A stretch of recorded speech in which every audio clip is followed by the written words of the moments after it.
नमस्कार, आप सबका यहाँ आने के लिए बहुत बहुत धन्यवाद। जैसा कि आपको पता है, 2 अक्टूबर 2022 से जन स्वराज अभियान के तहत गांधी भितिहरवा आश्रम पश्चिम चंपारण से जो पदयात्रा हम लोगों ने शुरू की है, उसको करीब करीब अभी 18 महीने 10 दिन हो गए। इन 18 महीनों में पश्चिम चंपारण से चल के पूर्वी चंपारण, शिवहर, गोपालगंज, सिवान, छपरा, वैशाली, समस्तीपुर, मुजफ्फरपुर, सीतामढ़ी, मधुबनी, दरभंगा, बेगूसराय, खगड़िया होते हुए हम लोग सहरसा आपके जिले में आए हैं। पिछले 20-25 दिनों से मैं आपके जिले में हूँ। अभी 2-4-5 दिन और रहेंगे।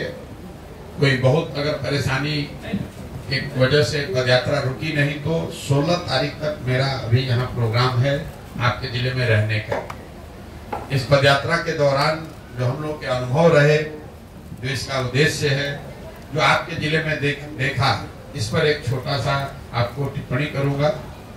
उसके बाद आप जो भी सवाल चाहें इस पदयात्रा के नजरिए से या देश और राज्य के राजनीतिक परिदृश्य में जो सवाल जवाब आप करना चाहते हैं वो कर सकते हैं।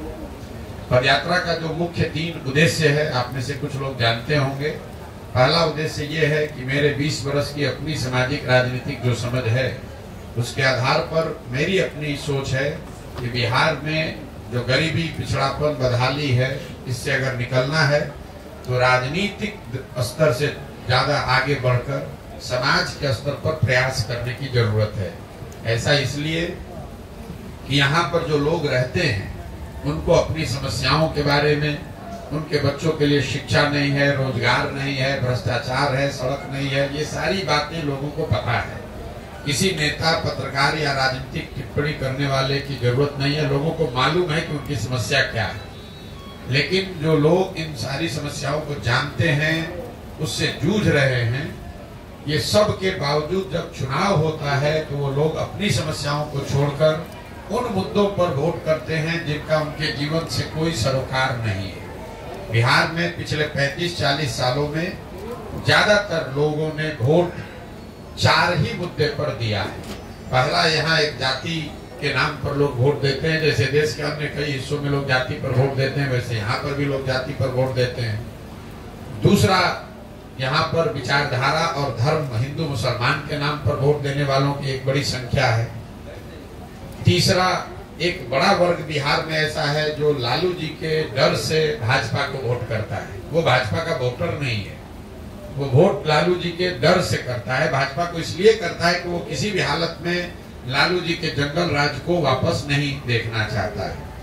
और चौथा, यहाँ पर एक वर्ग है जिसमें ज्यादातर लोग मुसलमान समाज के हैं, जिनके पास मजबूरी है, वो भाजपा को वोट कर नहीं सकते हैं, तो भाजपा के डर से लालू जी को वोट करते हैं। वो भी लालू जी को चाहने वाले हैं या लालू जी को पसंद करते हैं, आरजेडी के वोटर है, ऐसी बात नहीं है। वो सिर्फ और सिर्फ लालटेन को इसलिए वोट करते हैं क्योंकि उनको भाजपा से डर है या भाजपा को वोट कर नहीं सकते।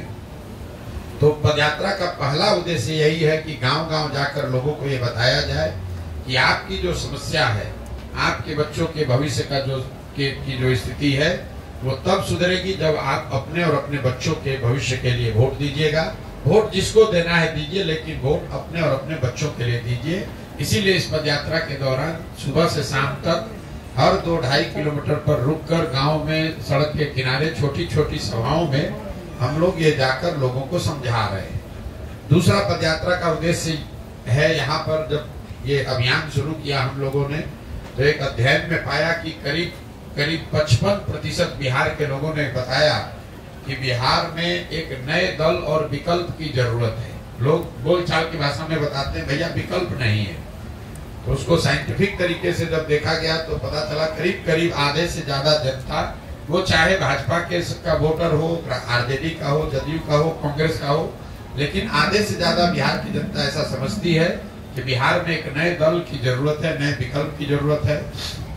इसीलिए पदयात्रा का दूसरा उद्देश्य है कि ऐसे उन सारे लोगों को जो चाहते हैं, समझते हैं कि बिहार में सुधार के लिए एक नए दल की जरूरत है, ऐसे लोगों को एक साथ लाया जाए, उनको इकट्ठा किया जाए और उनको वो राजनीतिक, सामाजिक सलाह, मदद दी जाए ताकि बिहार में एक नया दल बने और लोगों को विकल्प के अभाव में आरजेडी के डर से भाजपा और भाजपा के डर से लालू को वोट न देना पड़े।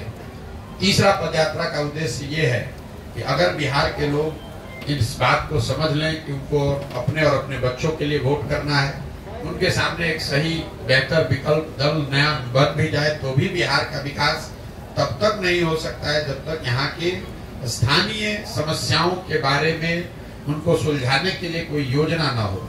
तो पदयात्रा का तीसरा उद्देश्य ये है कि जमीनी स्तर पर उतरकर वहाँ की समस्याओं को समझकर लोगों से बात विचार करके बिहार के हर एक पंचायत का, इस बात को ध्यान रखिए, हर एक पंचायत का अलग अलग अगले 10 वर्ष की विकास की योजना बनाई जाए, ताकि दल के साथ साथ लोगों को ये भी जानकारी हो कि अगर इस दल को, इस प्रत्याशी को वोट करते हैं तो उनके नगर, उनके पंचायत को अगले 10 वर्ष में विकसित बनाने के लिए जन सुराज की क्या योजना है, ताकि लोग उसको पढ़ें, देखें, समझें, चर्चा करें और उसके बाद अगर विश्वास हो तो उससे जुड़े।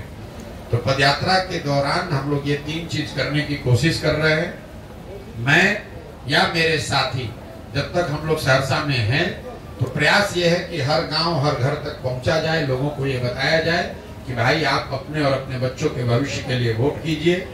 दूसरा प्रयास ये है कि सहरसा से निकलने से पहले ऐसे सारे लोग जो एक नया दल और विकल्प बनाना चाहते हैं उनको एक तरह से संगठनात्मक स्वरूप दिया जाए, एक संगठन उनके जरिए बनाया जाए। और तीसरा, सहरसा के हर नगर, हर पंचायत क्षेत्र के अगले 10 वर्ष के विकास की योजना बनाई जाए। इन 3 उद्देश्यों को लेकर चले हैं और अभी तक जो हमने देखा, समझा, अनुभव किया, उस पर जो आप सवाल करना चाहते हैं वो आप सवाल कर सकते हैं। बहुत बहुत धन्यवाद। आपने अभी लंबे समय से जो यात्रा की